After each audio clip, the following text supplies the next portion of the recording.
Thanks for clicking. My name is Mark Mitchell. I'm a mortgage broker here in London, Ontario. With the election in full swing here in Canada, the Conservatives and the NDP have both released their election platforms, and everyone's been waiting for the Trudeau government to do likewise. Oddly enough, though, the Trudeau campaign seems to be releasing their campaign promises in bits and pieces, as the website gets updated every day with more and more election promises. Finally today, it was updated with what the Liberals plan to do vis-a-vis the real estate market here in Canada. So today I want to go over the top 5 promises listed on the website for the Liberal election campaign. The Liberals' housing plan is split into 2 parts. For today's purposes, I want to go over the top 5 election promises for Canadian real estate. But I also want to go over in another video their Homebuyer's Bill of Rights that they've released today.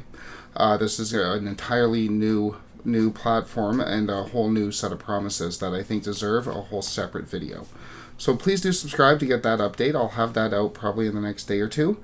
But for today, we'll go through the top 5 election promises from the Trudeau campaign.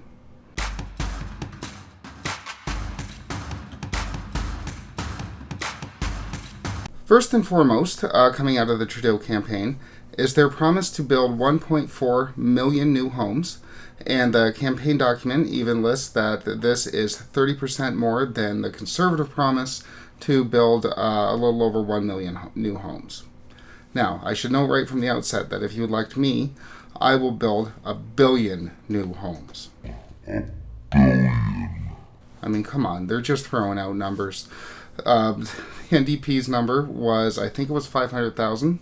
Then the Conservatives go to a little over 1 million. Now the Liberals are going to 1.4 million. We're just going to keep on throwing out numbers here. Regardless, all 3 campaigns have said that they're going to build over 500,000 new homes with the idea that this will help to cool down the real estate market as supply becomes in more abundance.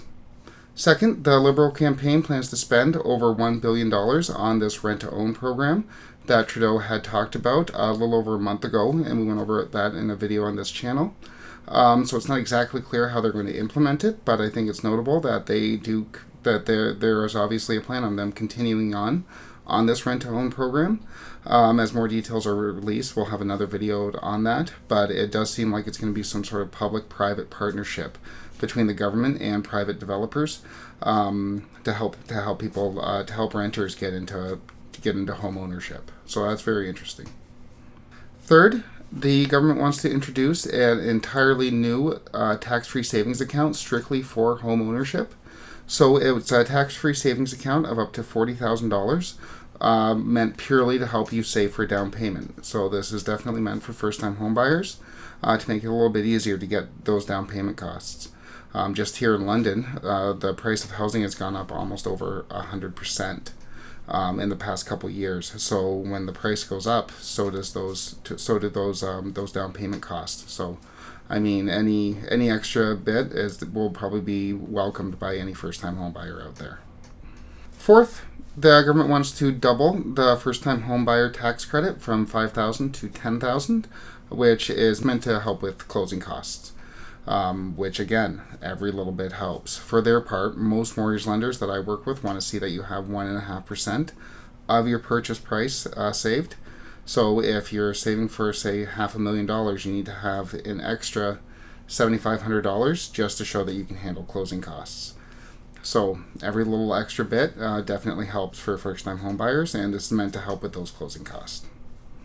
Fifth, and finally, and I find this extremely interesting after Prime Minister Trudeau spent the last 2 years, talking about how many people were using the first-time homebuyer incentive, and every mortgage broker and lender and their brother were saying no, they weren't, because people didn't like the idea of the government owning part of your home.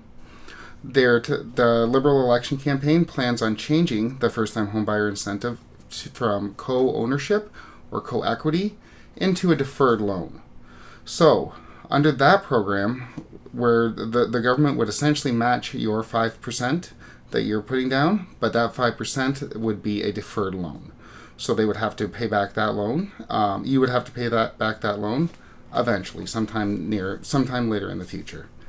It's not clear what the mortgage lenders are going to think about this yet, but I think it's extremely interesting that the Trudeau government seems to be admitting, finally, that the first-time homebuyer incentive that they touted for months and months, and like I said, over a year, they finally seem to be admitting that people don't like it because they don't want the government to own part of their house, which I mean is completely understandable. So these have been the top 5 election promises for Canadian real estate coming out of the Liberal election campaign, finally released today. We are going to have more updates as these ideas get fleshed out a little bit more. The document just became available on their website. And I do really want to get down to the meat of this home buyer's Bill of Rights, because we've never heard of anything about this in Canada before.